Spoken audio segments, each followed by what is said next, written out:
नमस्कार दोस्तों। कहिए कैसे हैं आप सब। उम्मीद करती हूँ आप सब बहुत अच्छे होंगे। आपकी अपनी पसंदीदा कहानी में आपका स्वागत है। आइए सुनते हैं प्रेमचंद जी द्वारा लिखित कहानी बीमाता। आवाज सरोज शर्मा। स्त्री की मृत्यु के 3 महीना बाद ही पुनर्विवाह करना ममता के साथ ऐसा अन्याय और उसकी आत्मा पर ऐसा आघात है जो कदापि क्षम्य नहीं हो सकता है। मैं यह कहूंगा कि उस स्वर्गवासिनी की मुझ में अंतिम प्रेरणा थी और न मेरा शायद यह कथन ही मान्य समझा जाए कि हमारे छोटे बालक के लिए माँ की उपस्थिति परम आवश्यक है। परंतु इस विषय में मेरी आत्मा निर्मल है और मैं आशा करता हूँ कि स्वर्गलोक में मेरे इस कार्य की निर्दय आलोचना नहीं होगी। सारांश यह है कि मैंने विवाह किया और यद्यपि एक नवविवाहिता वधू को मातृत्व उपदेश बेसुरा था। मैंने पहले ही दिन अम्बा से कह दिया कि मैं तुमसे केवल इस अभिप्राय से शादी कर रहा हूँ कि तुम मेरे भोले बालक की माँ बनो और उसके हृदय से उसकी माँ की मृत्यु का शोक भुला दो। 2 मास व्यतीत हो गए। मैं संध्या समय मुन्नू को साथ लेकर वायु सेवन को जाया करता था। वायु सेवन मतलब घर के बाहर हवा खाने के लिए। लौटते समय कतिपय नेत्रों से भेंट भी कर लिया करता था। उन संगतों में मुन्नू श्यामा की भांति जागता रहता था। वास्तव में इन संगतों से मेरा अभिप्राय विनोद नहीं, केवल मुन्नू के असाधारण बुद्धि चमत्कार को प्रदर्शित करना था। मेरे मित्रगण जब मुन्नू को प्यार करते और उसकी विलक्षण बुद्धि की सराहना करते तो मेरा हृदय एकदम फूला नहीं समाता था। मैं खुशी से अंदर ही अंदर फूले रहता था। एक दिन मैं मुन्नू के साथ ज्वाला सिंह के घर बैठा हुआ था। मेरे वो बहुत ही परम मित्र थे। मुझ में और उनमें कोई भी भेदभाव नहीं था। इसका अर्थ यह नहीं था कि हम अपनी क्षुद्रताएं, अपने पारिवारिक कलह आदि और अपनी आर्थिक कठिनाइयों का बयान किया करते थे, बल्कि हम इन मुलाकातों में भी अपनी प्रतिष्ठा बनाए रखते थे। अपनी आर्थिक स्थिति, कठिनाइयों का बयान हम कभी नहीं करते थे। दुर्व्यवस्था का जिक्र भी नहीं करते थे। हमारी जबान पर कभी कोई ऐसी बात नहीं आती थी जिससे हमारे पारिवारिक बातों का पता एक दूसरे के घरों में चले। अपनी कालिमाओं को सदैव छिपाते रहते थे। गलतियों को हमेशा हम लोग छिपाए रखते थे। एकता में भी भेद था और घनिष्ठता में भी अंतर था। अचानक बाबू ज्वाला सिंह ने मुन्नू से पूछा, क्यों तुम्हारी अम्मा तुम्हें खूब प्यार करती है ना बेटा? मैंने मुस्कुराकर मुन्नू को की तरफ देखा। उसके उत्तर के विषय में मुझे कोई संदेह न था। मैं भली बात जानता था कि अम्बा उसे बहुत प्यार करती है, परंतु मेरे आश्चर्य का ठिकाना तब नहीं रहा जब मुन्नू ने इस प्रश्न का उत्तर मुख से न देकर अपने नेत्रों से दिया। उसके नेत्रों से आंसू की धारा बहने लगी थी। मैं लज्जा से वहीं गड़े जाता था। इस अश्रु जल ने अम्बा के उस सुंदर चित्र को नष्ट भ्रष्ट कर दिया जो गत 2 मास से मेरे हृदय में अंकित हो रखा था। ज्वाला सिंह ने कुछ संशय की दृष्टि से देखा और फिर पूछा, मुन्नू से फिर पूछा, क्यों रोते हो बेटा? मुन्नू बोला, नहीं चाचा, मैं रोता नहीं हूं। आंखों में धुआं लग गया था। ज्वाला सिंह का विमाता की ममता पर संदेह करना स्वाभाविक था, परंतु वास्तव में मुझे भी आज संदेह होने लगा था। अम्बा सहृदयता और स्नेह की देवी नहीं है जिसकी सराहना करते मेरे जिह्वा कभी नहीं थकते थे। मैं वहां से उठा तो मेरा हृदय भरा हुआ था और लज्जा से माथा ऊपर नहीं उठ रहा था। मैं घर की ओर चला तो मन में विचार करने लगा कि किस प्रकार अपने क्रोध को मैं अम्बा के ऊपर प्रकट करूंगा। क्यों ना मुंह ढक के सो जाऊं। अम्बा जब पूछे तो कठोरता से कह दूंगा कि सिर में पीड़ा है, मुझे तंग मत करो। भोजन के लिए उठाए तो झड़क कर उत्तर दे दूंगा। अम्बा अवश्य समझ जाएगी कि कोई बात मेरी इच्छा के प्रतिकूल हुई है। मेरे पांव पकड़ने लगेगी। उस समय अपनी व्यंग्यपूर्ण बातों से उसका हृदय मैं बेध डालूंगा। व्यंग्यपूर्ण मतलब गुस्से से भरी आवाज से, कटु वाक्यों से उसको दुखी करूंगा।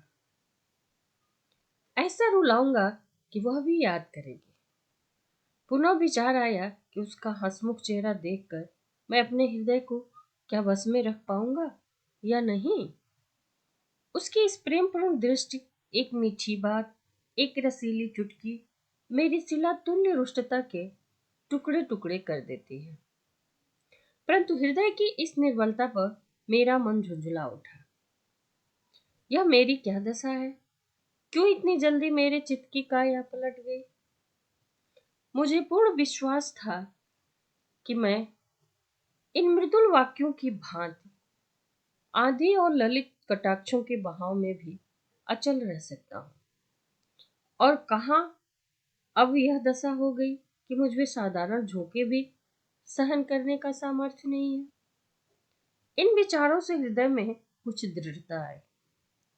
तस पर भी क्रोध की लगाम पग पग पर ढीली होती जा रही थी। अंत में मैंने हृदय को बहुत दबाया और बनावटी क्रोध का भाव धारण किया। ठान लिया कि चलते ही चलते एकदम से बरस पड़ूंगा, चिल्ला पड़ूंगा। ऐसा न हो कि विलंब रूपी वायु इस क्रोध रूपी मेघ को उड़ा ले जाए। परंतु मैं ज्यों ही घर पहुंचा, अम्बा ने दौड़कर मुन्नू को गोद में ले लिया और प्यार से सने हुए कोमल स्वर से बोली कि आज तुम इतनी देर तक कहाँ घूमते रहे? चलो देखो, मैंने तुम्हारे लिए कैसी अच्छी अच्छी फुलौड़ियां बनाई हैं। मेरा कृत्रिम क्रोध एक क्षण में ही उड़ गया। मैंने विचार किया, इस देवी पर क्रोध करना भारी अत्याचार है। मुन्नू अबोध बालक है, संभव है कि वो अपनी माँ का स्मरण कर रो पड़ा हो। अम्बा इसके लिए दोषी नहीं ठहराई जा सकती। हमारे मनोभाव पूर्ण विचारों के अधीन नहीं होते हैं। हम उनको प्रकट करने के निमित्त कैसे कैसे शब्द गढ़ते हैं, परंतु समय पर शब्द हमें धोखा दे जाते हैं और वे ही भावनाएं स्वाभाविक रूप से प्रकट होती हैं। मैंने अम्बा को न तो कोई व्यंग्यपूर्ण बातें ही कही और न क्रोधित हो मुंह ढक कर सोया ही, बल्कि अत्यंत कोमल स्वर में बोला, मुन्नू ने आज मुझे अत्यंत लज्जित किया। खजांची साहब ने पूछा, तुम्हारी नई अम्मा तुम्हें प्यार करती हैं या नहीं? तो वह रोने लगा। मैं लज्जा से वहीं गड़े जा रहा था। मुझे तो स्वप्न में भी यह विचार नहीं हो सकता कि तुमने इसे कुछ कहा होगा। परंतु अनाथ बच्चों का हृदय इस चित्र की भांति होता है कि जिस पर एक बहुत ही साधारण पर्दा पड़ा हुआ होता है। पवन का साधारण झोंका भी उसे हटा देता है। ये बातें कोमल थी, इस पर भी अम्बा का विकसित मुखमंडल कुछ मुरझा गया। इतना आसानी से इस तरह के प्यार भरी बातों में कहने के बाद भी ये सारी बातें सुनकर अम्बा दुखी हो गई। वह सजल नेत्र होकर बोली, इस बात का विचार तो मैंने यथासाध्य पहले ही दिन में से रखा है, परंतु यह असंभव है कि मैं मुन्नू के हृदय से माँ का शोक मिटा दूं। मैं चाहे अपना सर्वस्व अर्पण कर दूं, परंतु मेरे नाम पर जो सौतेलेपन की कालिमा लगी हुई है वह कभी नहीं मिट सकती। मुझे भय था इस वार्तालाप का परिणाम कहीं विपरीत न हो। परंतु दूसरे ही दिन मुझे अम्बा के व्यवहार में बहुत अंतर दिखाई देने लगा। मैं उसे प्रातः सायंकाल पर्यंत मुन्नू की ही सेवा में लगी हुई देखता, यहाँ तक कि उस धुन में उसे मेरी भी चिंता नहीं रहती। परंतु मैं ऐसा त्यागी न था कि अपने आराम को मुन्नू पर अर्पण कर दूं। कभी कभी मुझे अम्बा की यह अश्रद्धा न भाती, परंतु मैं कभी भूल कर भी इसकी चर्चा नहीं करता था। एक दिन मैं अनियमित रूप से दफ्तर से कुछ पहले ही आ गया। क्या देखता हूं कि मुन्नू द्वार पर भीतर की ओर मुख किए खड़ा है। मुझे इस समय आंख मिचौली खेलने की सूझी। मैंने दबे पांव पीछे से जाकर उसके नेत्र मूंद लिए, पर शोक उसको उसके दोनों गाल अश्रुपूरित थे। मैंने तुरंत दोनों हाथ हटा लिए। ऐसा प्रतीत हुआ मानो सर्प ने डस लिया। हृदय पर एक चोट लगी। मुन्नू को गोद में लेकर बोला, मुन्नू क्यों रोते हो? यह कहते कहते मेरे नेत्र भी सजल हो गए। मुन्नू आंसू पीकर बोला, जी नहीं, रोता नहीं हूं। मैंने उसे हृदय से लगा लिया और कहा, अम्मा ने कुछ कहा तो नहीं? मुन्नू ने सिसकते हुए कहा, जी नहीं, मुझे वह बहुत प्यार करती है। मुझे विश्वास नहीं हुआ। पूछा, वह प्यार करती तो तुम क्यों रोते बेटा? उस दिन खजांची के घर भी तुम रोए थे। तुम मुझसे कुछ छिपाते हो। कदाचित तुम्हारी अम्मा अवश्य तुमसे कुछ क्रुद्ध हुई होंगी। मुन्नू ने मेरी ओर कातर दृष्टि से देखकर कहा, जी नहीं, वह मुझे प्यार करती है, इसी कारण मुझे बारंबार रोना आता है। मेरी अम्मा मुझे अत्यंत प्यार करती थी, वह मुझे छोड़कर चली गई। नई अम्मा उससे भी अधिक प्यार करती है, इसलिए मुझे भय लगता है कि उसकी तरफ से वह भी मुझे छोड़कर न चली जाए। यह कहकर मुन्नू पुनः फूट फूट कर रोने लगा। मैं भी रो पड़ा। अम्बा के इस स्नेहमय व्यवहार ने मुन्नू के सुकोमल हृदय पर कैसा आघात किया। थोड़ी देर तक मैं स्थगित रह गया था। किसी कवि की यह वाणी स्मरण आ गई कि पवित्र आत्माएं इस संसार में चिरकाल तक नहीं टिकती। कहीं भावी ही इस बालक की जीवा से तो यह सब नहीं निकल रहा है। ईश्वर न करे कि यह अशुभ दिन भी देखना पड़े। परंतु मैंने तर्क द्वारा इस शंका को दिल से निकाल दिया।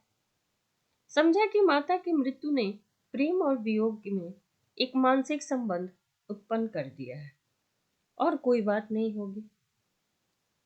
मुन्नू को गोद में लिए हुए अम्बा के पास गया और मुस्कुराकर बोला, इनसे पूछो क्यों रो रहे हैं? अम्बा चौंक पड़ी। उसके मुख की कांति मलिन हो गई। बोली, तुम ही पूछ लो। मैंने कहा, इसलिए रोते हैं कि तुम उन्हें अत्यंत प्यार करती हो और इनको भय है कि तुम भी इनकी माता की भांति इन्हें छोड़कर चली ना जाओ। जिस प्रकार गर्द साफ हो जाने से दर्पण चमक उठता है, उसी वक्त अम्बा का मुखमंडल प्रकाशित हो गया। उसने मुन्नू को मेरी गोद से छीन लिया और कदाचित यह प्रथम अवसर था कि उसने ममतापूर्ण स्नेह से मुन्नू के पांव का चुंबन किया था। शोक, महाशोक। मैं क्या जानता था कि मुन्नू की अशुभ कल्पना इतनी शीघ्र पूर्ण हो जाएगी। कदाचित उसकी बाल दृष्टि ने होनहार होकर देख लिया था। कदाचित उसके बाल श्रवण मृत्यु दूतों के विकराल शब्दों से परिचित थे। 6 माह भी व्यतीत नहीं हो पाए थे कि अम्बा बीमार पड़ी और इन्फ्लुएंजा ने देखते देखते उसे हमारे हाथों से छीन लिया। पुनः वह उपवन मरुतुल्य हो गया। पुनः वह बसा हुआ घर उजड़ गया। अम्बा ने अपने को मुन्नू पर अर्पण कर दिया था। हाँ, उसने पुत्र स्नेह का आदर्श रूप दिखा दिया। शीतकाल था और वह घड़ी रात्रि शेष रहते ही मुन्नू के लिए प्रातःकाल का भोजन बनाने उठती थी। उसके स्नेह बाहुल्य ने मुन्नू पर स्वाभाविक प्रभाव डाल दिया था। वह हठीला और नटखट हो गया था। जब तक अम्बा भोजन कराने न बैठे मुंह में कौर ही नहीं डालता था। जब तक अम्बा पंखा न झले वह चारपाई पर पांव न रखता था। उसे छेड़ता, चिढ़ाता और हैरान किए रहता था। परंतु अम्बा को इन बातों से आत्मिक सुख प्राप्त होता था। इन्फ्लुएंजा से करा रही थी। करवट लेने तक की शक्ति नहीं थी उसके पास। शरीर तवा हो रहा था, परंतु मुन्नू के प्रातःकाल के भोजन की चिंता उसे लगी रहती थी। हाय, यह निस्वार्थ मातृत्व स्नेह अब स्वप्न हो गया है। उस स्वप्न के स्मरण से अब भी हृदय गदगद हो जाता है। अम्बा के साथ मुन्नू का चुलबुलापन तथा बाल क्रीड़ा विदा हो गई। अब वह शोक और नैराश्य की जीवित मूर्ति बना हुआ रहता है। अब भी वो नहीं रोता।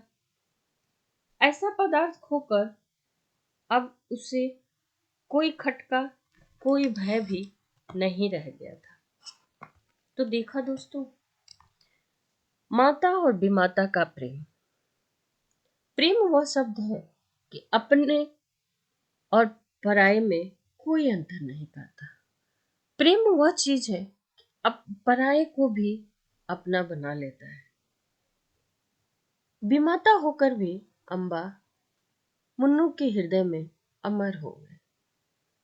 धन्यवाद दोस्तों। कहानी अच्छी लगी हो तो लाइक, कमेंट्स, शेयर और सब्सक्राइब करना ना भूलें। मिलते हैं एक और नई कहानी के साथ। तब तक के लिए खूब मस्त रहें, व्यस्त रहें, खुश रहें।